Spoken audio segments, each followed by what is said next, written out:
Friends, ഇന്ന് ഞാൻ നിങ്ങളായിട്ട് ഷെയർ ചെയ്യുന്നത് ഒരു ബട്ടർ നാൻ്റെ റെസിപ്പിയാണ്. അപ്പോൾ ഞാൻ പല രീതിയിൽ ചെയ്യാറുണ്ട്. നമ്മൾ ഗാർലിക് നാനൊക്കെ ചെയ്യാറുണ്ട്. ഇത് നല്ല ടേസ്റ്റി ആയിട്ടുള്ള ഒരു നാനാണ്. ഇത് നമ്മൾ ഏത് പാനിൽ വേണമെങ്കിലും നമുക്ക് ചുട്ടെടുക്കാൻ പറ്റും. അതുപോലെ തന്നെ നമ്മൾ ഈസ്റ്റ് ഒന്നും ചേർക്കാണ്ടാണ് ഈ നാൻ റെഡിയാക്കുന്നത്. അപ്പോൾ വളരെ ടേസ്റ്റി ആയിട്ടുള്ള ഈ ബട്ടർ നാൻ എങ്ങനെ റെഡിയാക്കുന്നത് നോക്കാം. അപ്പോൾ എല്ലാവർക്കും ഉണ്ടാക്കാൻ പറ്റുന്ന നല്ല ടേസ്റ്റി ആയിട്ടുള്ള ഒരു റെസിപ്പിയാണ്. അപ്പോൾ ഞാൻ പറയാതെ തന്നെ എൻ്റെ ചാനൽ സബ്സ്ക്രൈബ് ചെയ്യാനും ഇഷ്ടപ്പെട്ടാൽ ലൈക്ക് ചെയ്യാനും ഷെയർ ചെയ്യാനും ഒന്നും നിങ്ങൾ മറക്കരുത് കേട്ടോ. വളരെ കുറഞ്ഞ സമയത്തിനുള്ളിൽ ചെയ്യാൻ പറ്റുന്ന ഈ ബട്ടർ നാൻ എങ്ങനെ റെഡിയാക്കുന്നത് നോക്കാം. ഉള്ളിലേക്ക് 3 കപ്പ് മൈദ ഇട്ട് കൊടുക്കുന്നുണ്ട് ഞാൻ. ഇത് അരച്ച് വെച്ചിട്ടുള്ള മൈദയാണ് കേട്ടോ. ഇതിന് പകരം നിങ്ങൾക്ക് ഓൾ പർപ്പസ് ഫ്ലോർ വേണമെങ്കിലും യൂസ് ചെയ്യാൻ പറ്റും. ഇതിലേക്ക് ആവശ്യത്തിനുള്ള ഉപ്പിട്ട് കൊടുക്കുക. ഇനി ഒരു 1/2 ടീസ്പൂൺ ബേക്കിംഗ് സോഡാപ്പൊടി, 1 ടീസ്പൂൺ ബേക്കിംഗ് പൗഡർ, അതുപോലെ 1 ടേബിൾ സ്പൂൺ പഞ്ചസാരയും കൂടെ ഇട്ട് കൊടുക്കുന്നുണ്ട്. ഇനി ഇതിലേക്ക് 1.5 ടേബിൾ സ്പൂൺ ചെറുനാരങ്ങ നീരും കൂടെ ചേർത്ത് കൊടുക്കുന്നുണ്ട് ഞാൻ. ഇപ്പം ഞാൻ 3 കപ്പ് മൈദയിലേക്കുള്ള അളവുകളാണ് ഞാൻ ബാക്കി ഉള്ള എല്ലാ ഇൻഗ്രീഡിയൻസും കാണിക്കുന്നത് കേട്ടോ. അപ്പം നിങ്ങൾ അളവിൽ നിങ്ങൾക്ക് കൂടുതൽ എടുക്കുകയാണെങ്കിൽ ഇതിൻ്റെയൊക്കെ അളവിൽ നിങ്ങൾക്ക് മാറ്റം വരുത്തേണ്ടി വരും. ഇതിലേക്ക് 1/4 കപ്പ് ചെറിയ ചൂടുള്ള പാലാണ് വേണ്ടത്. അപ്പം നമ്മൾ ആദ്യം 1 കപ്പ് ഒഴിച്ചിട്ട് ഒന്ന് ഇളക്കി മിക്സ് ചെയ്ത് നോക്കുക. എന്നിട്ട് പാകത്തിനനുസരിച്ചിട്ട് നമുക്ക് ബാക്കിയുള്ള 1/4 കപ്പും കൂടെ ഒഴിച്ചിട്ട് ഇതൊന്ന് കുഴച്ചെടുക്കാം. മൊത്തം ഇതിലേക്ക് 1/4 കപ്പാണ് ആവശ്യമായിട്ട് വരുന്നത്. അത് ചെറിയ ചൂടുള്ള പാല് വേണം നിങ്ങൾ ചേർക്കാനായിട്ട്. ആദ്യം നമുക്ക് സ്പൂൺ വെച്ചിട്ട് നന്നായിട്ടൊന്ന് ഇളക്കി കൊടുക്കാം. ഇനി ഇതിലേക്ക് ഒരു 2 ടേബിൾ സ്പൂൺ ഓയിലും കൂടെ ഞാൻ ചേർക്കുന്നുണ്ട്. ഞാനിപ്പോൾ എടുത്തിട്ടുള്ള വെജിറ്റബിൾ ഓയിലാണ്.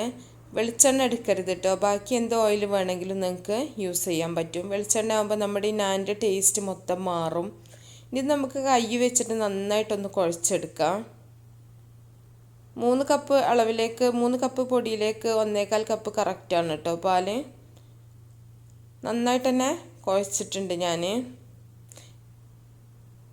നമ്മളിത് ഒരു 15 മിനിറ്റ് മാത്രം വെച്ചാൽ മതി കേട്ടോ നമുക്ക് ഈ മാവ് റെസ്റ്റ് ചെയ്യാൻ. അപ്പോൾ ഒരു 15 മിനിറ്റ് നമുക്കിതൊന്ന് അടച്ചു വെക്കാം. അപ്പോൾ 15 മിനിറ്റിന് ശേഷമാണ് ഞാനിപ്പോൾ ഇതൊന്ന് കുഴച്ച് കാണിക്കുന്നത്. ഇത് നമുക്ക് ചെറിയ ബോളുകളാക്കിയിട്ടൊന്ന് ഉരുട്ടിയെടുക്കാം. ഞാൻ പറ്റേ ചെറിയ ബോളുകളാക്കിയിട്ടല്ല, കുറച്ച് വലുപ്പത്തിലാണ് ഞാനിത് ഉരുട്ടിയെടുത്തിട്ടുള്ളത്. നമ്മൾ ഈ നാൻ ഉണ്ടാക്കുന്ന സമയത്ത് കുറച്ച് കട്ടിയിലാണ് പരത്തിയെടുക്കുന്നത്. എങ്കിലേ ഞാൻ നല്ല സോഫ്റ്റ് ഉണ്ടാവുള്ളൂ കേട്ടോ. ചിലർ പറ്റേ കട്ടി കുറച്ചിട്ട് പരത്തിയെടുക്കാറുണ്ട്. ഭയങ്കര ഹാർഡായിരിക്കും അങ്ങനത്തെ നാനൊക്കെ. അപ്പോൾ അത് നിങ്ങളൊന്ന് ശ്രദ്ധിക്കുക. അപ്പോൾ ഇത്രയും വലുപ്പത്തിലാണ് ഞാൻ ചെയ്തിട്ടുള്ളത്. ഇനി നമുക്കിതൊന്ന് പരത്തിയെടുക്കാം. ഒരു ചപ്പാത്തി പലകയിൽ കുറച്ച് പൊടി ഇട്ടിട്ട് വേണം നമ്മൾ സാധാരണ ചപ്പാത്തിയൊക്കെ പരത്തുന്ന പോലെ തന്നെ പരത്തിയെടുക്കാം. നമുക്ക് പരത്തുന്ന സമയത്തൊന്നും ഓയിലൊന്നും തേച്ച് കൊടുക്കേണ്ട ആവശ്യമൊന്നുമില്ല. അതുപോലെ പൊടി ഇട്ടിട്ടൊന്ന് പരത്തിയെടുത്താൽ മതി. അപ്പോൾ ഓവൽ ഷേപ്പ് വേണമെന്നുണ്ടെങ്കിൽ നിങ്ങൾക്ക് അങ്ങനെ ചെയ്യാം. അല്ലെങ്കിൽ സാധാരണ റൗണ്ട് ഷേപ്പിലാണെങ്കിൽ അങ്ങനെ. ഷേപ്പിലൊന്നും ടേസ്റ്റിന് ഡിഫറൻസ് ഒന്നും വരില്ല കേട്ടോ. കാണാനുള്ളൊരു ഭംഗി മാത്രമേ ഉണ്ടാവുള്ളൂ. അപ്പോൾ അതൊക്കെ ഓരോരുത്തരും ഇഷ്ടം പോലെ ചെയ്യാം. അപ്പോൾ നമുക്കിങ്ങനെ റൗണ്ടിൽ പരത്തണേ വളരെ ഈസിയാണ്. വളരെ കുറഞ്ഞ സമയത്തിനുള്ളിൽ തന്നെ നമുക്ക് ഞാൻ റെഡിയാക്കാൻ പറ്റും. സാധാരണ നമ്മൾ ഈസ്റ്റ് ഒക്കെ ഇട്ടിട്ട് ചെയ്യുകയാണെന്നുണ്ടെങ്കിൽ നമുക്ക് ആദ്യം ഒന്ന് പൊങ്ങാൻ വേണ്ടി വെക്കണം. അപ്പോൾ ഇത്രയും കട്ടിയിൽ വേണം നമ്മൾ പരത്തിയെടുക്കാൻ കേട്ടോ. ചപ്പാത്തിനേക്കാളും കുറച്ചുകൂടെ കട്ടിയിൽ വേണം നമ്മളിത് പരത്തിയെടുക്കാൻ. അപ്പോൾ ഈസ്റ്റ് ഇല്ലാത്ത കാരണം നമുക്ക് ആകെ ഒരു 15 മിനിറ്റ് മാവ് റെസ്റ്റ് ചെയ്യാൻ വെച്ചാൽ മതി. ബാക്കിയെല്ലാം നമുക്ക് ഇതുപോലെ തന്നെ പരത്തിയെടുക്കാം.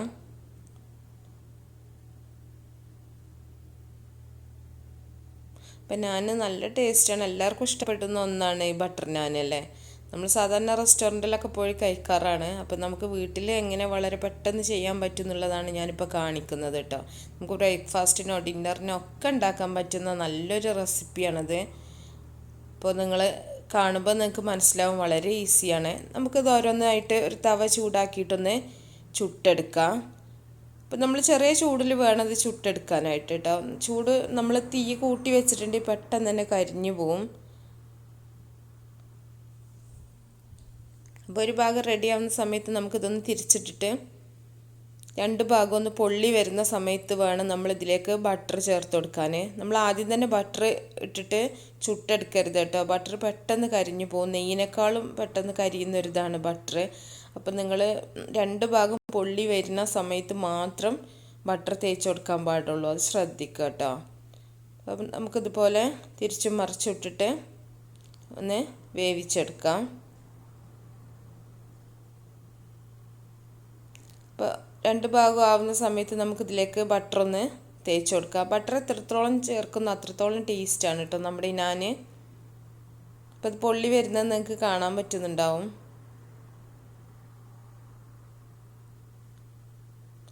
ശരിക്കും പറഞ്ഞിട്ടുണ്ടെങ്കിൽ നമുക്ക് ഈ മാവ് കുഴച്ച് വെച്ചിട്ട് നമ്മളിതിലേക്ക് കറി എന്തെങ്കിലും റെഡിയാക്കുന്ന സമയം കൊണ്ട് തന്നെ നമുക്കത് പരത്തിയെടുക്കാനും പറ്റും. അപ്പോൾ നമ്മുടെ ബ്രേക്ക്ഫാസ്റ്റിനാണെങ്കിലും ഡിന്നറിനാണെങ്കിലൊക്കെ നമുക്ക് വളരെ ഈസി ആയിട്ട് ചെയ്യാൻ പറ്റും.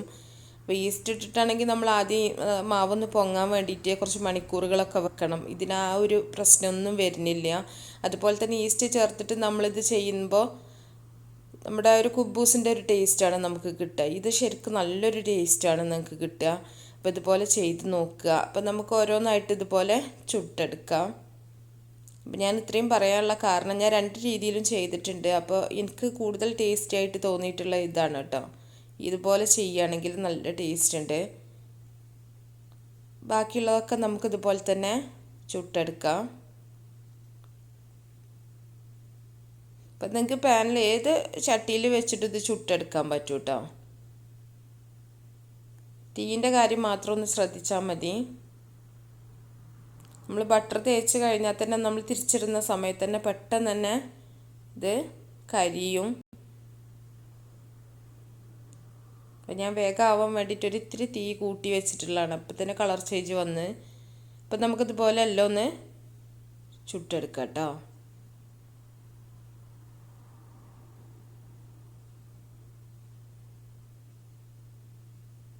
നമ്മൾ ഇട്ട സമയത്ത് പെട്ടെന്ന് തന്നെ തിരിച്ചിട്ട് കൊടുക്കുക. അല്ലെങ്കിൽ ഒരുപാട് സമയമാകുമ്പോൾ തന്നെ കളർ ചേഞ്ച് പെട്ടെന്ന് ഒരു ഭാഗം മാത്രമുണ്ട് കളറ് മാറിപ്പോവും. അപ്പം നമ്മളിങ്ങനെ തിരിച്ചു മറിച്ചിട്ടിട്ട് ഫാസ്റ്റായിട്ട് തന്നെ നമുക്ക് ചെയ്തെടുക്കാൻ പറ്റും. അപ്പം ഞാൻ മുഴുവനൊന്നും കാണിക്കണില്ല, ഞാൻ കുറച്ച് മാത്രം കാണിക്കണുള്ളൂ. നിങ്ങൾക്ക് മനസ്സിലായിട്ടുണ്ടാവും എന്ന് വിചാരിക്കണു. ഞാൻ ഇത്രയും വിശദമായിട്ട് പറയാനുള്ള കാരണം നീ ഓരോരുത്തരായിട്ട് ഇങ്ങനെ സംശയങ്ങൾ ചോദിക്കണ്ടെന്ന് വിചാരിച്ചിട്ടാണ്. അപ്പോൾ നിങ്ങൾ കമൻറ്റ് ചെയ്യുന്ന സമയത്ത് ചിലപ്പോൾ കണ്ടിട്ടുണ്ടാവില്ല. അപ്പോൾ കുറച്ച് സമയം കഴിഞ്ഞിട്ടാവും നമ്മൾ റിപ്ലൈ ചെയ്യുന്നതൊക്കെ. അപ്പോൾ നിങ്ങൾ ഉണ്ടാക്കുന്ന സമയത്തൊക്കെ ആവും ചിലപ്പോൾ ഡൗട്ട്സൊക്കെ ക്ലിയർ ചെയ്യാൻ വേണ്ടിയിട്ട് ചോദിക്കുന്നത്. അപ്പോൾ നമ്മൾ കാണുമ്പോഴൊക്കെ നിങ്ങൾക്ക് ഒരുപാട് ലേറ്റായി പോയിട്ടുണ്ടാവും. അപ്പോൾ അങ്ങനെ ഉണ്ടെങ്കിൽ ആരും വിഷമിക്കരുത് കേട്ടോ. നമ്മൾ കാണാത്തതുകൊണ്ടാണ്, ചിലപ്പോൾ എന്തെങ്കിലുമൊക്കെ തിരക്കിലായി പോയിട്ടുണ്ടാവും. അപ്പോൾ ഞാൻ കമൻറ്റൊക്കെ കണ്ട സമയത്ത് തന്നെ റിപ്ലൈ ചെയ്യാൻ ശ്രമിക്കാറുണ്ട്. അപ്പോൾ ഞാൻ ഇത്രയും വിശദമായിട്ട് പറയാനുള്ള കാരണം ഞാൻ അങ്ങനത്തെ സംശയങ്ങളൊന്നും ആർക്കും വേണ്ടാന്ന് വിചാരിച്ചിട്ടാണ്. ഇനി എന്ത് ഡൗട്ട്സ് ഉണ്ടെങ്കിലും നിങ്ങൾക്ക് ചോദിക്കാം. അപ്പോൾ ഞാനും ഇവിടെ റെഡി ആയിട്ടുണ്ട്. അപ്പോൾ നിങ്ങൾക്ക് കാണുന്നുണ്ടാവും നല്ല ടേസ്റ്റാണ് ഇത് കഴിക്കാനായിട്ട്. അതുപോലെ തന്നെ നല്ല സോഫ്റ്റാണ്. പിന്നെ ചൂടോട് കൂടി തന്നെ നമ്മളിത് കഴിക്കണം കേട്ടോ. അപ്പോൾ എല്ലാവരും ഉണ്ടാക്കി നോക്കുക. അപ്പോൾ എന്നിട്ട് അഭിപ്രായങ്ങളൊക്കെ അറിയിക്കുക. അപ്പോൾ നല്ല റെസിപ്പികളൊക്കെ ആയിട്ട് നമുക്ക് അടുത്തൊരു വീഡിയോയിൽ കാണാം.